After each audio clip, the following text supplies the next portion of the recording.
All right, so you got your business up and running. It's the first year. Now what? What do you do besides maybe celebrate? Well, after celebrating, right, you really want to really figure out what the foundations are of your business. But before you jump in, you're running your business. It gets tough. You have to remember to give yourself some self-care, right? Get your Z's. Get your Z's, get your Zen. You're probably working, I don't know, 40, 50, 60, possibly more hours a week, right? And you can forget about you, and you are important. If you get burnt out, then that business suffers. So what do you do to get that self-care? Do you sleep for 20 hours a day? What is it? Okay, that's excessive, but I'm all about the 8 hours. Also eating a well-balanced meal. I'm a big plant-based gal for all you vegans out there.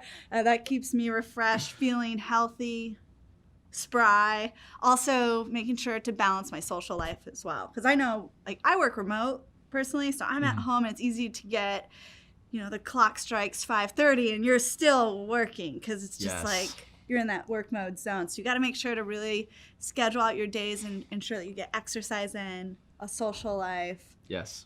Absolutely. Social life is huge, right? Many of us solopreneurs or just working by ourselves or maybe with a small team, we get trapped in our bubble and then we look up, it's bedtime. And when we wake up and then we work on the business and we go to sleep and it's just a never ending cycle. Yeah. And then you get burnt out. And then your business is also going to experience that, which brings me to, I know you have a lot of info on this, the team that you cultivate as well. Because those are the people you're going to be around day in and day out, fulfilling your goal and your mission. Right. Like even if you're a solopreneur, you still want to surround yourself with like-minded people. That's why I surround myself with Neely. So many of us, again, solopreneurs, we don't have that team, but there are lots of places where you can find those like-minded people like M here. Right? There are meetups you can go to. They're absolutely free and you can find people that like the same stuff that you do, or check out maybe a local co-working space, right? Like there's a ton of people just like you. And free coffee. Free coffee, usually free beer with membership. I may know. What's next? What should I consider doing next in my first year of business? Yeah, so stick to the foundations. The foundations are never any fun. It's not the fun side of running a business, but they are so very important. And probably the first thing that you should do with even just starting a business is to register your business with your state. Many people do this by filing as an LLC or a sole proprietorship. Probably the most common though is LLC. It helps protect your business from your personal assets. Question? Yes. Okay. LLC, I've seen this, and when my friends were doing their taxes and I would start to brainstorm, okay, I see LLC, why are you LLC versus Inc. versus Co.? How do you decide on that? Does it matter the type of business you're running or the state you're in, or? It really depends on the business that you're running, right? And the team that you have behind it. So what I would recommend is your state will have some information on how to file your business and give you some information on what's right for you. Should you be an LLC? So should you be a sole proprietorship or a partnership or a corporation? What does that look like? All right, Neely. So I'm having flashbacks to my childhood when I wanted to be an entrepreneur, and I think about, having a business plan. And that's what my parents would ask me. They're like, okay, so you want to own an amusement park. Cool. But like, what's your business plan? And so I'm thinking about now as an adult and the entrepreneurs listening in their first year of business, real talk, business plan. Is that something you need to be doing right now? And how do you go about that? How do you organize that? How much information do you need to know, or can you wing it? Definitely don't wing it, right? A lot of business owners, like especially just starting out solopreneurs, they're like, cool, I'm just going to start my business and go, right? But the business plan keeps them locked in, helps them really find that foundation that they're going to need to stand on when they start to really grow their business. Now, business plans are pretty lengthy and it does take a ton of time to create. There are plenty of sites out there that'll help you generate those. But we're going to go over some of the different sections of a business plan, hopefully help you out a little bit. All right, so the first section of a business plan is the executive summary. Now, you can really think of this as the cliff notes for the entire document. It's going to give a little bit about what that business is, the market it serves, and some other information. So if anyone were to read this, like potential investors for your business, they know what they're going to get into. Okay, so number 2, don't worry, I got this one, Neely.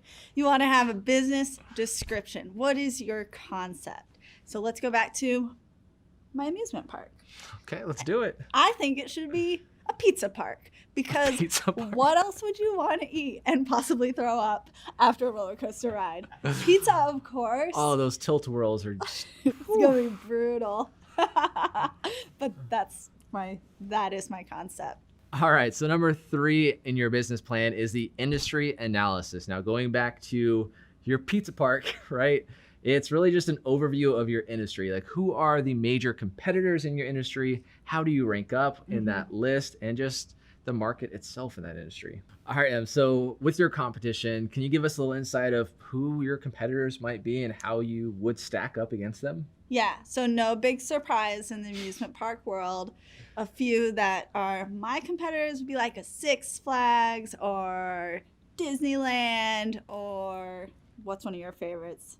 I think as a kid, I used to go to Busch Gardens a lot in Ooh, Florida. Yes. They had the Sheikra ride, that Yes. 90-degree straight angle. Scared the everything out of my mom. It was fantastic. He threw up pizza. So back to my amusement park, what makes me unique is that it is this pizza themed park. So not just the best slices of pizza from all different kind of themes, like we have the New York style, the deep dish Chicago style. What's your favorite?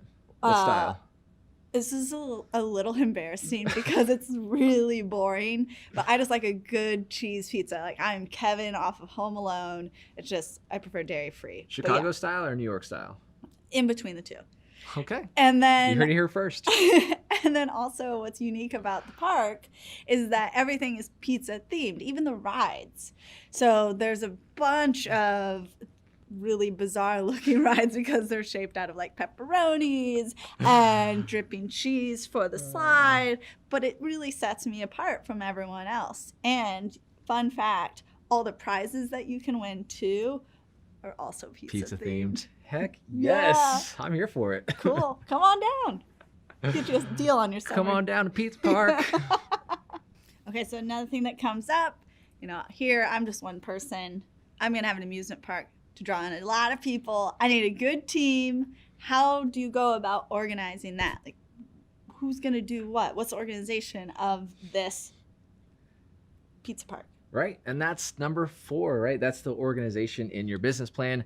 Who's going to run it? Is it just you? Are you going to have a team? Are you going to have a board of directors and investors and all this good stuff? And that's where you map that all out. So you really have that plan when you go to start your amusement park, because I know you're awesome. You can do a lot, right? But you can't be running from ride to ride to ride, stopping it, starting it, plus running the business, a lot of work. plus eating the pizza. I get it. You need people. Yeah, I worked at an amusement park, fun fact, when I was Ooh. 16.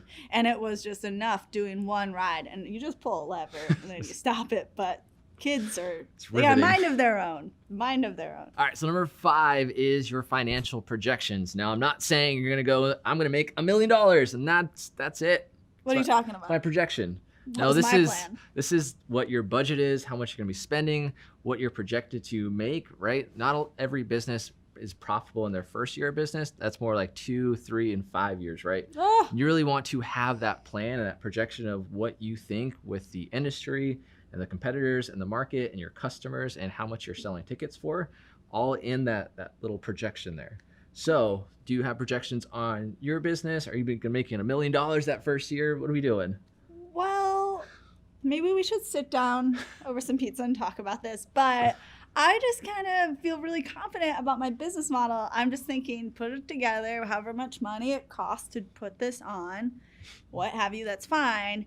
Okay. The customers are just going to come rolling in. If you build it, they will come. Yes. Oh, Field of Dreams, right? Oh yeah. Yes, I got it. Movie trivia point, Emma. So yeah, I hadn't really thought about the exact numbers. We'll go over that. Okay, thanks. All right, so with everything we've talked about, now we're at number 6, which is investor. You have a great idea. You have a well thought out plan. Now you gotta go and get an investor, get that money, right? Absolutely. And that's the Show whole me the point. money. Show me the money. Give me the money. Right. But you want to, you're building this business plan to get investors. That's one of the main key points of this, right? The investors don't want to just hand out their money anywhere. Have you seen Shark Tank?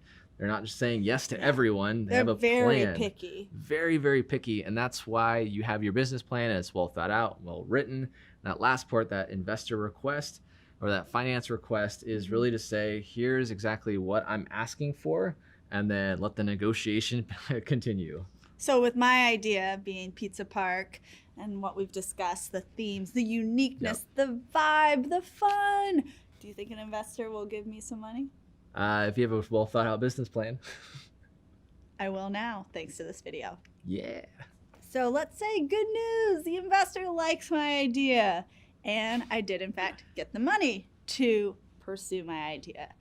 Next thing I'm thinking of is keeping track of how much I'm spending, right?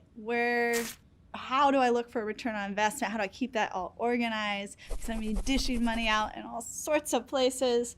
What are your recommendations, though, from your experience, Neely, with keeping track of ROI? Yeah, especially in your first year, you have to keep track of literally everything. And now what a lot of people do is they go gung-ho and crazy and start spending their money on a bunch of things because they think they need everything right now.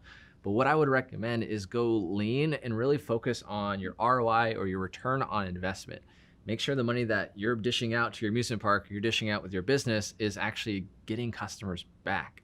Because at the end of the day, if you run out of money and there's no more investors, there's no more business, right? So focus on that. And you can do that with some bookkeeping software. Like QuickBooks is the main competitor out there. There's GoDaddy Bookkeeping. There's many other ones as well that'll help keep track of your income, your expenses, and even help you with tax time, or tax season rather. I love that. Help you stay organized. Definitely check out the resources you have. It will make your life a lot easier and your bank account happy. Yeah, we gotta keep the bank account happy. Yeah. How else are you gonna buy all this pizza? Otherwise, you'll just be at home sitting on the couch eating cheap pizza, and that's depressing. So imagine with everything we've discussed, and I know this comes up a lot with social media when I'm educating on best practices, trial and error. Expect it. It's going to be definitely something that you need to embrace, trial and error. Also, just keeping in check with how your team is doing and make sure they're on board with the goals and the success and your struggles. So open communication is key too.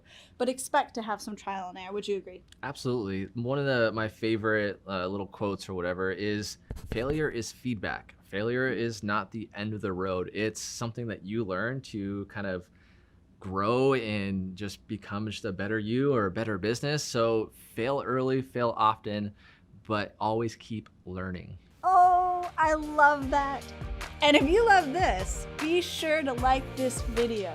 Also, subscribe to the channel and ring that bell. and comment below on what you learned to do for your first year of business.